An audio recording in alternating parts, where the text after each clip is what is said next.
photo.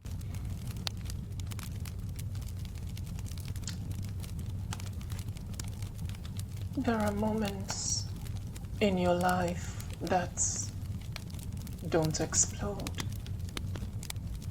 They don't come with sirens. They don't even feel traumatic. They just sit there, small, unsettling, like a note slightly off key in a song you love. And you don't realize until much later that that note was the beginning of something ending. This is one of those moments. At the time, Brenda was my best friend. We were inseparable in that way theater people can be. Rehearsing, dreaming, imagining futures bigger than our bodies. We were auditioning for a role that required physical intensity. It was for a well-known theater space in Accra, the same space that had given me my first professional theater job when I was still very young.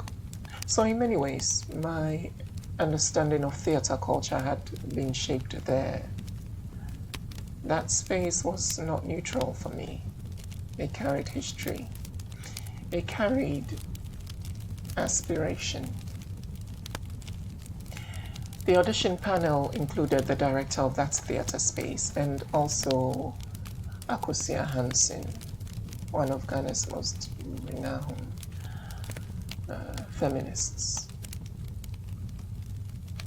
because the audition was for her group, Drama Queens Ghana. So, this wasn't just a random rehearsal in a random room. It wasn't even a room, it was outside, under the trees, in front of a container, under trees. This was charged space. The role required my character to press Brenda's character's neck. It was an abusive dynamic. Now, I had already had an experience on a film set where I was told I had used my nails while simulating violence. I remember how uncomfortable that made me. I remember thinking I never want someone to feel hurt because of my performance again. So, this time I was hyper aware. I used my thumb and index finger. I positioned my hand carefully. I tried to create the illusion of force without actual pressure. Brenda is a fuller-bodied person. She has a fuller neck. I genuinely did not think what I was doing could cause harm. I was trying to be precise. But when I released her, her reaction was extreme.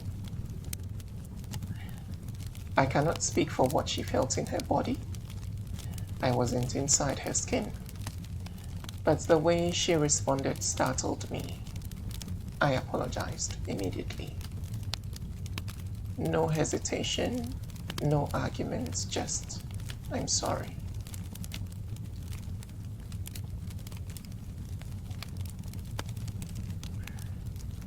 I thought that was the end of it. We waited about 10 or 15 minutes before being called into the audition. And as we were walking to the panel, I noticed something shift.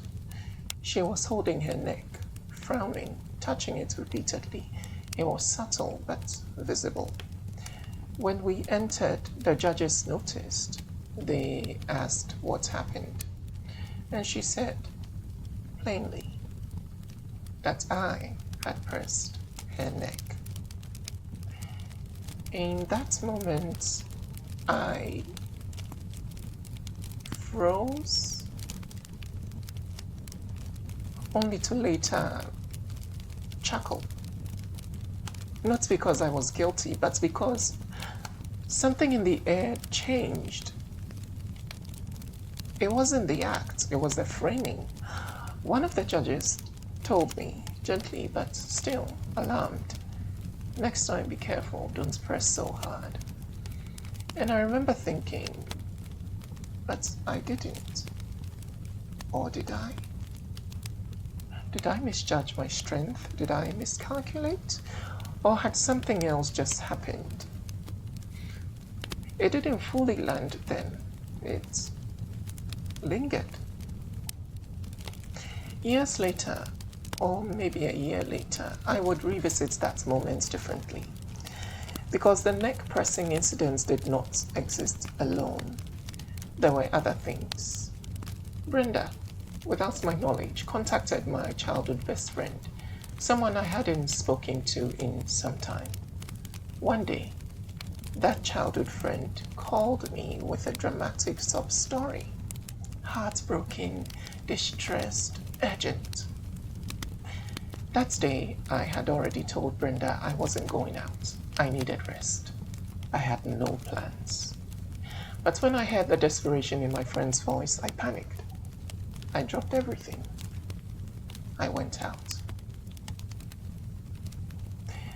When I met Kelvin at the mall, something felt slightly off.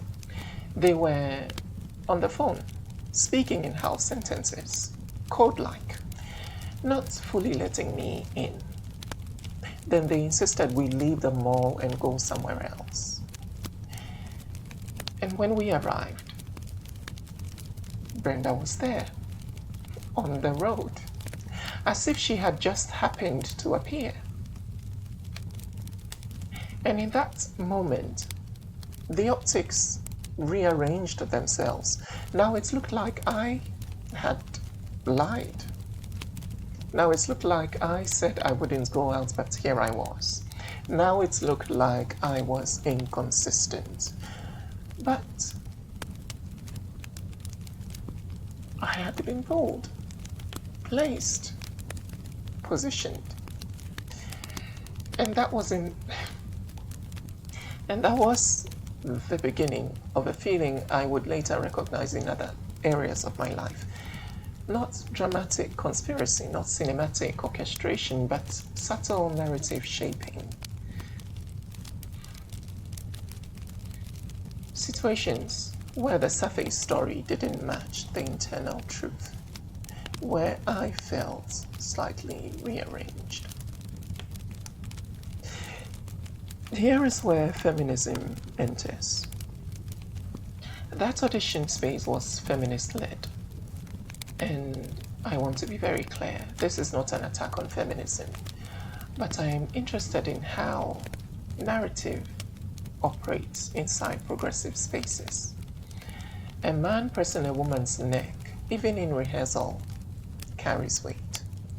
Optics matter, history matters, violence against women is real. But what happens when context collapses?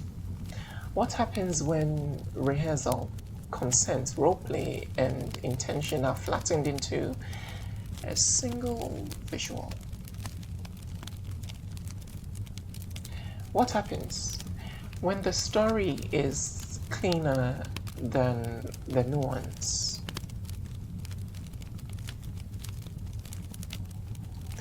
As queer men,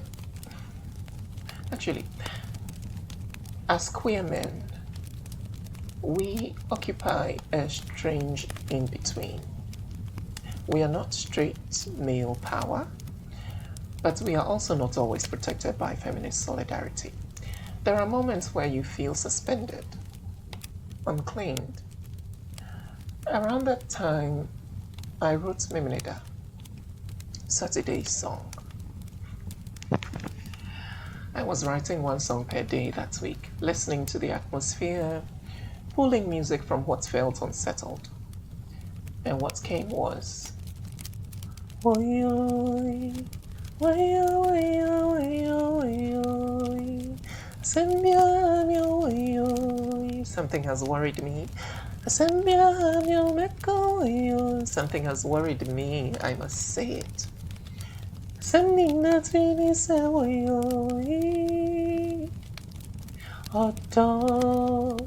Odaya doi ko irifa. You don't know Taiwan. When the person you love hates you.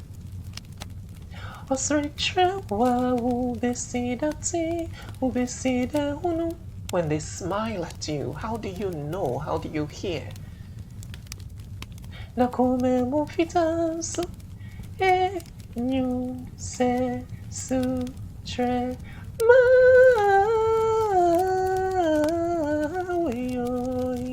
Their heart is white, but it's cold as ice.